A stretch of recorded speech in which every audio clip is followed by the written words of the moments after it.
Thank you very much. Good afternoon. Thank you. I'm here today to talk about our relationship with China and several new measures to protect American security and prosperity. China's pattern of misconduct is well known. For decades, they've ripped off the United States like no one has ever done before. Hundreds of billions of dollars a year were lost dealing with China, especially over the years during the prior administration. China raided our factories, offshored our jobs, gutted our industries, stole our intellectual property, and violated their commitments under the World Trade Organization. To make matters worse, they are considered a developing nation, getting all sorts of benefits that others, including the United States, are not entitled to. But I have never solely blamed China for this. They were able to get away with the theft like no one was able to get away with before because of past politicians and, frankly, past presidents.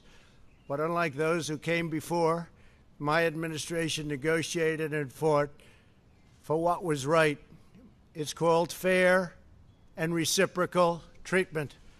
China has also unlawfully claimed territory in the Pacific Ocean, threatening freedom of navigation and international trade. And they broke their word to the world on ensuring the autonomy of Hong Kong. The United States wants an open and constructive relationship with China, but achieving that relationship requires us to vigorously defend our national interests. The Chinese government has continually violated its promises to us and so many other nations. These plain facts cannot be overlooked or swept aside.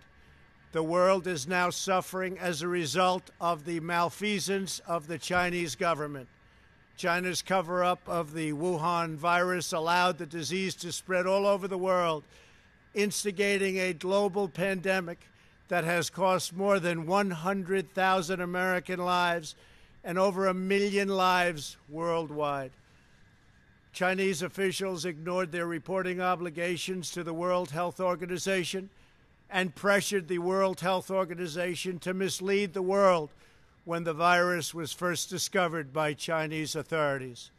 Countless lives have been taken and profound economic hardship has been inflicted all around the globe.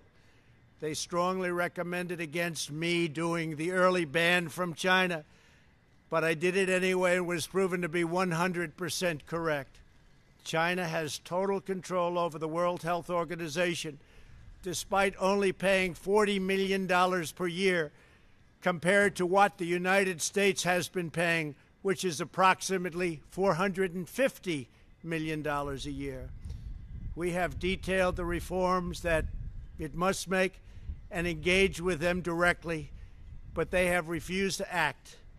Because they have failed to make the requested and greatly needed reforms, we will be today terminating our relationship with the World Health Organization and redirecting those funds to other worldwide and deserving urgent global public health needs.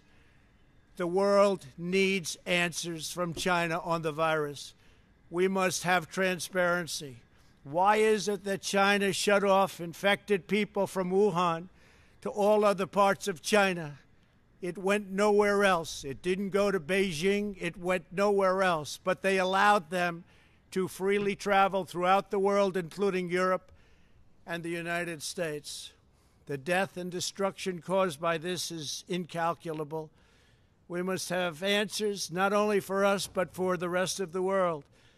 This pandemic has underscored the crucial importance of building up America's economic independence, reshoring our critical supply chains, and protecting America's scientific and technological advances. For years, the government of China has conducted illicit espionage to steal our industrial secrets, of which there are many. Today, I will issue a proclamation to better secure our nation's vital university research and to suspend the entry of certain foreign nationals from China who we have identified as potential security risks. I am also taking action to protect the integrity of America's financial system, by far the best in the world. I am instructing my presidential working group on financial markets to study the differing practices of Chinese companies listed on the U.S. financial markets with the goal of protecting American investors. Investment firms should not be subjecting their clients to the hidden and undue risks associated with financing Chinese companies that do not play by the same rules. Americans are entitled to fairness and transparency. Several of the most significant actions we're taking pertain to deeply troubling situations unfolding in Hong Kong. This week, China unilaterally imposed control over Hong Kong's security. This was a plain violation of Beijing's treaty obligations with the United Kingdom in the Declaration of 1984 and explicit provisions of Hong Kong's Basic Law. It has 27 years to go. The Chinese government's move against Hong Kong is the latest in a series of measures that are diminishing the city's long-standing and very proud status. This is a tragedy for the people of Hong Kong, the people of China, and indeed the people of the world.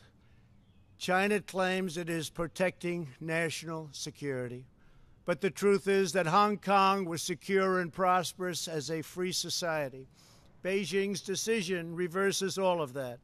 It extends the reach of China's invasive state security apparatus into what was formerly a bastion of liberty.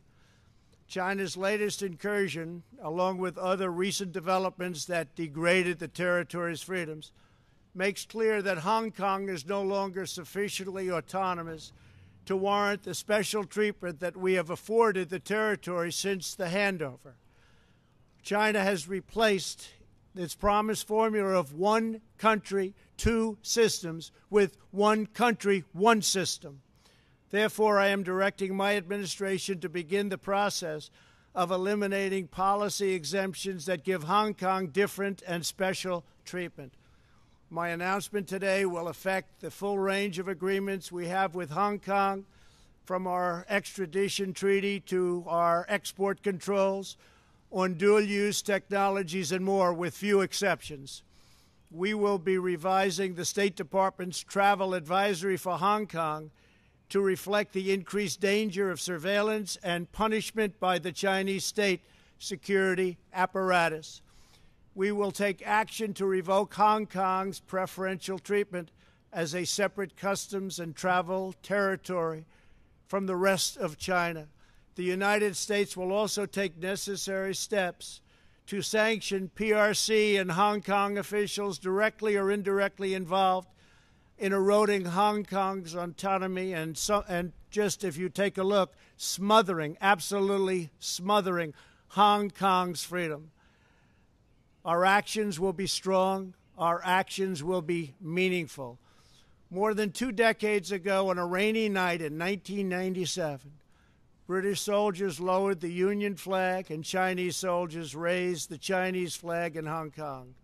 The people of Hong Kong felt simultaneously proud of their Chinese heritage and their unique Hong Kong identity.